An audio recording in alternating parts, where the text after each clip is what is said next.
All right, so it's Damien from Marketing Food Online, and in this video, I'm gonna dive into more of you guys' subscriber questions, and we've got a handful of them, so you might wanna stay till the end to see if your question is in this video. Now let's jump to these questions right now.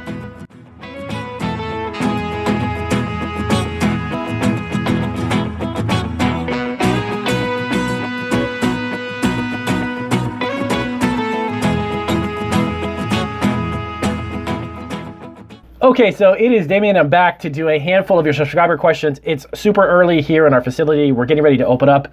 Our fourth quarter has been inundated with a lot of orders, so you might see me blinking a lot because I have had quite a few long nights. So let's dive into your subscriber questions. I've got a handful that range from cakes to pies and even how to get some packaging done.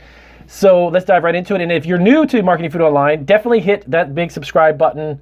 I think it's on this side. Subscribe button. It's a little early in the morning. So hit that button and definitely check out. We've got over 900 videos. We are YouTube's premier food entrepreneur channel, giving you tips and tricks and all kinds of experiences from our 12 plus years of being online selling our food.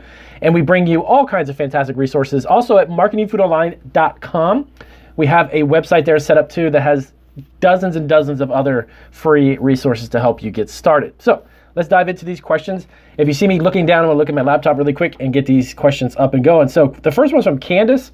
This was in regards to our question on how to ship a cake, okay?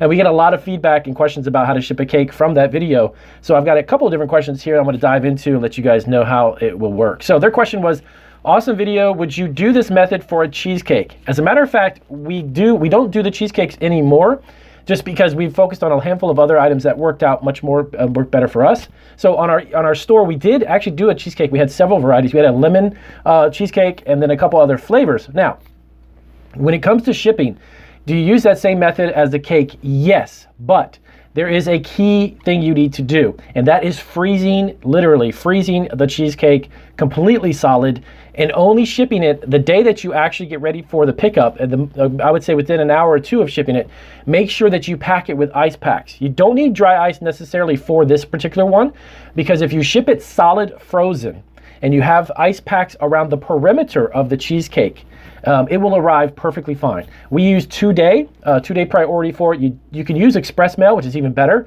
Express mail is one-day service if you're looking to ship the cheesecake. But the one thing you want to do is make sure that it is rock solid, okay? We have a deep freeze, of course, here in our facility. So we deep freeze it, and it actually is like a rock. By the time it arrives, it's actually still kind of frozen, actually. So shipping it with the ice packs around the perimeter of it, completely solid, but using the same technique as far as shrink wrapping it to the board. What I would recommend you do is actually, after you make it, shrink wrap it and get it secured to the board, the cake board that we have in the video, and then freeze that. Don't freeze the cake and take it out and try to shrink wrap and heat seal it. Why? Because the heating gun will actually warm up the cake, and that kind of defeats the purpose of having it frozen solid. So having it secured in whatever that container may be, if you choose not to do it the way we did it, whatever it may be that you're doing, make sure that it's frozen solid, then shipped immediately the day that you actually pack it, okay? So next question up is from Kelly. Thank you, Kelly, for the question. This was in regards to actually how to ship a pie. So hello, thank you for the video. What size USPS box is that? That's actually a great question. The reason why it's a great question, when it comes to food products, you can use a variety of ways of shipping it, okay? Specifically about this one in particular video about the pie, the actual box that we use is a mailing box. It's a USPS mailing box. It's not flat rate. It is priority service, but it's not a flat rate box. Depending on the size of your pie, you can go with either a medium large flat rate or a mailing box. That size that I had was 12 by 12 by 8. It's actually the 07. If you go to the post office website, USPS.com, and you're looking to ship a pie and use that box that I use, it's actually the 07. It's number 07. And that is actually the one that's going to give us the ability to pack it with a lot of packing, because you don't want the cake or the pie to have a lot of movement inside the box. Can you use flat rate? Of course you can, but it's just depending on the size. There's a lot of different boxes. There's over 40 different packages that you can actually get from the post office to ship anything. And from everything from padded envelopes to small boxes to gigantic oversized, there's a variety of boxes. A lot of people aren't aware of that, but there's different types. There's flat rate, which is a specific amount up to 70 pounds. There's also regional rate, and there's even mailing boxes, which are just regular old boxes that you can ship. So whatever one works for you, depending on the size of your pie, because again, not everybody actually makes that video was about the 9-inch pie. not everybody makes 9-inch pies. So if it's a larger one or a smaller one, just find out which one works for you. The one I used in there was the 07. So next up, now this was a question I really wanted to get to with this particular subscriber, because the question is kind of a sense of urgency, and I want to definitely try to help you out as much as I can. So this is from Nacho, and I'm sorry if I pronounced that Fanoob. I may pronounce that right, sorry. It has been 11 months now, and there is still no co-packer to make my low-carb bread here in British Columbia. Also, the minimum order for printed bread bags is 500,000 bags per order. Times that times 5 variations of bread, and you literally know where to store all those bags. So I can't approach stores because I cannot obtain a finished product, as far as printed bags, boxes, etc. I'm just about ready to give up. Okay, I've got some great advice for you, Nacho. Number one, you're going to run into hurdles like this, and I have run into them for the past 12 years. Believe it or not, I still run into them till today. So every day is going to be a learning experience as an entrepreneur. Do not stop or don't give up at all, okay? I'm going to give you some variations and some alternatives. Now, when you're starting any food business, it's not just about this, even about bread or packaging loaves of bread or anything. Any type of food business that you start, you're always going to have a higher amount of expenses up front. Why? Because your bags, your boxes, and whatever it may be that you're looking to create, you can't leverage the volume of business that you have. If you were doing, for instance, 100,000 loaves a day, you could obviously get things much cheaper because you're going to be buying them in bulk. So keep in mind that it's going to be more expensive up front. But here is the quick tip. Don't always set your mind on a specific type of packaging when you first start. If this is a hurdle for you, which it seems obviously that it is, that's a lot of bags to be honest with you. If that's a hurdle, try to figure out a different way of packaging just to at least get the ball rolling so you can get into stores and get your business up and running and create cash flow. You can always change down the road. Nothing's in stone. When you're an entrepreneur, when you're a small business owner, you can always change, evolve. You can manipulate your packaging. You can get different types of packaging. So here's what I would say to you. Create your loaf of bread that you have. Use a shrink wrap machine to heat seal the bread. And then they actually have boxes that you can get. And this may be a smaller approach to what you're doing. So at least you're not having to buy 10,000, 100,000 bags. So get yourself a box, a baker's box that you can put that loaf in and simply put your label on the box. And that way you can get yourself into stores, at least to get started. Now you're probably thinking, well, how do I do that? Well, there's several websites online. There's quite a few websites online where you can get baking boxes. Get the dimension of your loaf, the dimension of your bread specifically, and you want to get a box that's very obviously fits that size. Get those boxes, put them together, heat seal, heat shrink wrap the actual bread, because most of the breads that we actually buy here in the state, here in Atlanta, they actually have plastic wrap around the actual bag itself, and then they're bagged. So each loaf of bread actually has a heat sealed shrink wrap around it, and then it's put into a bakery bag. If you can't get those bakery bags at a lower amount to get purchased up front, then what you should do is shrink wrap the bread, put it into the baker's box, and seal up the box. Just put a simple label over the tab, and you're done. Because the bread is sealed inside, so you're obviously, for safety and security reasons, it's sealed. The box itself is going to cover it, and that's going to be the packaging of the bread. The bread will be sealed inside. So this way, instead of going with something that's custom printed or something, you know what, you may have to start off by just utilizing labels or print up some labels and do a smaller amount, because you can get those baker's boxes for, a couple hundred in a case pack for, $200 or a couple dollars a piece. So whatever it may be, as far as that's concerned, get yourself a different type of packaging. Down the road, as your business grows or you begin to get some momentum, going out and having this custom made or reaching these minimums is going to be much easier for you. So always try to think outside the box and get creative with your packaging. Don't feel as if you have to have that specific time. Keep that on the back burner. Don't let that be something that you're not going to do down the road, but always try to manipulate and figure out what kind of packaging really works well if you're running into this hurdle, okay? So I hope that gives you some direction and maybe an alternative way of packaging. The reason why I say that is here we've had numerous types of products that we've tried to sell, and I've had to change packaging more than a dozen times. And if that's the case, well then so be it. If you have to go from a container to a bag, or of a bag to a container, whatever works for you is to get the ball rolling, but don't give up on doing it.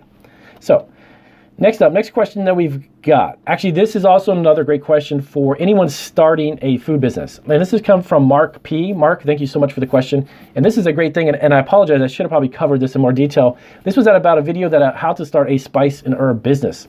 So he asked, quote unquote, what is start small? So what is small? What is that considered? $10, $100, $1,000, $5,000? this is going to be the best thing I can tell you from my own experience. Whatever is in your budget to start where you are and make incremental decisions and small decisions that lead up to bigger ones, start with what you have.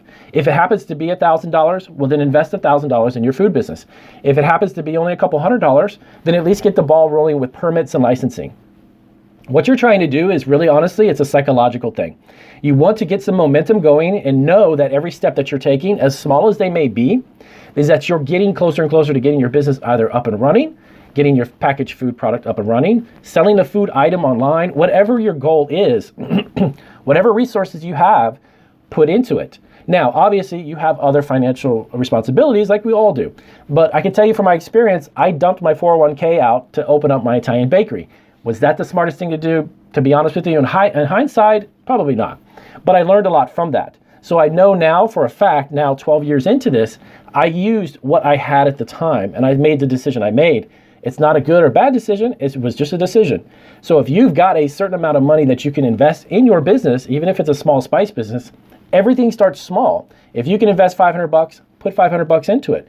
Create the bag, get the label, get the logo done, find a source, get somebody who can supply you with the ingredients, start making it locally and selling it locally. You know, whatever it is that you have available, tap into those existing resources, okay? So that is a great question. I should have probably put that in the video, but if you've got $100 or even, you know, $500 or $600 to start or $5,000, that's even better than start $5,000.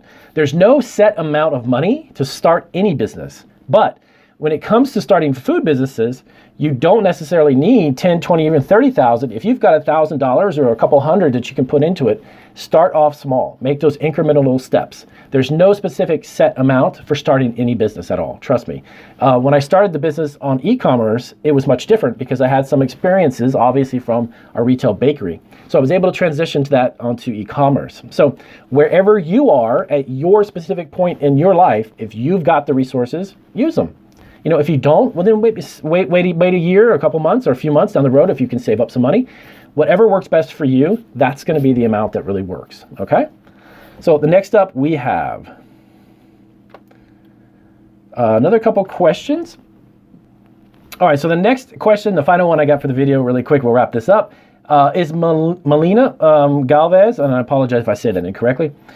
Great video. I have a question though. I was under the impression that homemade pumpkin pies need to be refrigerated.